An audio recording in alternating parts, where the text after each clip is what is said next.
Bitcoin, which is something called a cryptocurrency. You may have been skeptical of it, maybe even dismissive, but as the years have passed, it's become obvious to everyone that it's not going away, and it's probably going to be a central feature of our future. Is this a good thing? Is it a bad thing? Can you benefit from it? And by the way, what is it exactly? You may have been afraid to ask that question. So we've searched long and hard for about 5 years, actually, to find someone who can answer all of those questions in a credible way that non-experts can understand, and we think we found one. He is Michael Saylor, who you probably recognize. He's an entrepreneur, of course, co-founder and CEO of MicroStrategy. He is a huge investor in Bitcoin specifically, and we think, maybe despite that or because of it or both, the man to ask. So he joins us now. Michael Saylor, we're really happy to have you here. Thank you very much. Thanks for having me, Tucker. So I basically summed up my own position as clearly as I possibly could. I didn't know what to make of cryptocurrency. I don't understand it. I made fun of it. It's clearly not going away. It's clearly a really big deal. So let's just start at the beginning, if you don't mind, explaining what is it? Okay, what is Bitcoin? Bitcoin is the first engineered monetary system in the history of the human race. Full stop. So now to explain it, the first question is, what's money? The second question is, what's the problem? And the third question is, what's the solution? Right. Bitcoin is the solution. Now go back to the beginning. What is money? Well, an economy consists of goods, services, and property.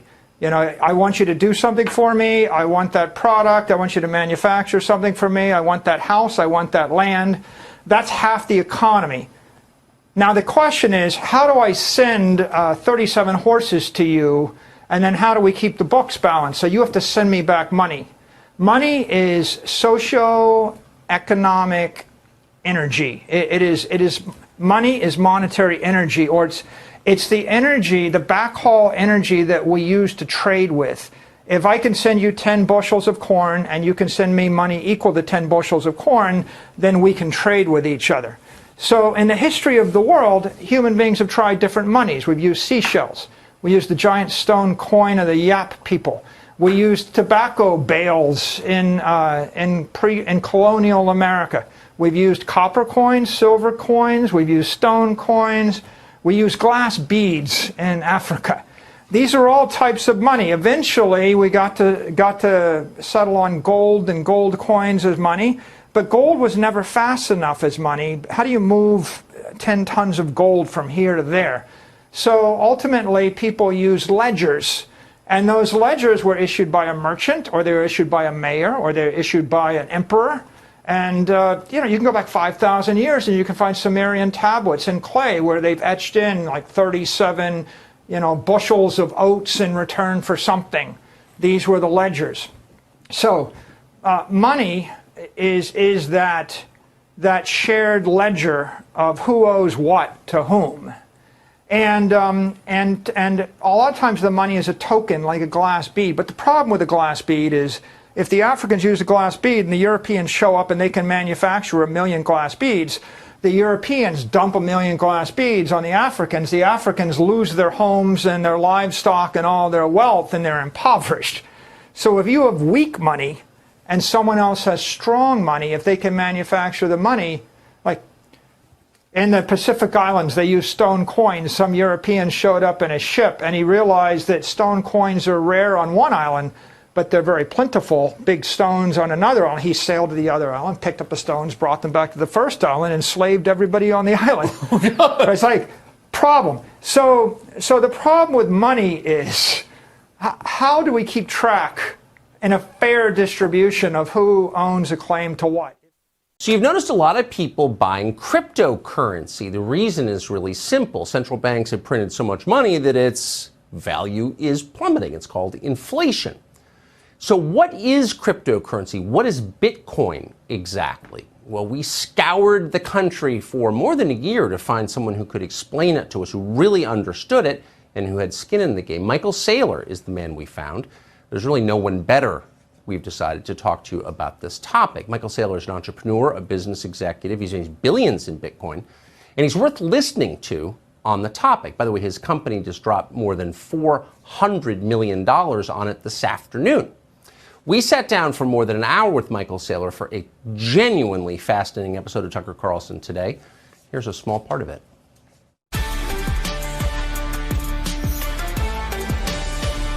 The currency is to the economy what your blood is to your body, and economic energy or money is to the currency what oxygen is to your blood. So common sense says if I keep sucking the oxygen out of the room, if I suck the oxygen out of the room, you're going to either suffocate or freeze to death. And if I keep sucking the economic energy out of the currency, the economy collapses. In the extreme, you get ripped back to Stone Age barter, right? When the money doesn't work anymore, I have to trade you cigarettes or bullets. Right. And the problem with that is the economy becomes 1,000,000 times less efficient, right? If you don't have money, it's like, now, how many countries in the world have a collapsed currency? 66 are dollarized. There's 180 about countries. There's 130 floating currencies. All of them are weaker than the dollar. The US dollar is the world's reserve currency. The US dollar is expanding. It was expanding 10% a year for a decade, now expanding at 14% a year. It expanded 34% over the past 12 months. The dollar is weakening. Okay, it's like the oxygen is getting sucked out of the room. So Tucker, if I told you the oxygen is getting sucked out of the room and there's an oxygen mask drops out of the ceiling over there, what would you do? Run for it. Yeah, put the oxygen mask on. Bitcoin is the oxygen mask. Bitcoin, the idea of Bitcoin, let's move to the third spot. Let me pause and say, you've made the most compelling case I've ever heard for the need for something like Bitcoin. So you're saying, just to make sure that everyone's following this, the whole point of Bitcoin is to escape the inflation vortex that has consumed all these previous empires.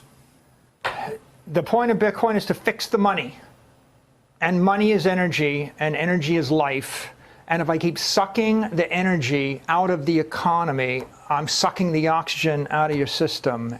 Either, under the best case, you perform poorly. Under the worst case, I suffocate you to death or freeze you to death. That's the problem. That's why empires collapse.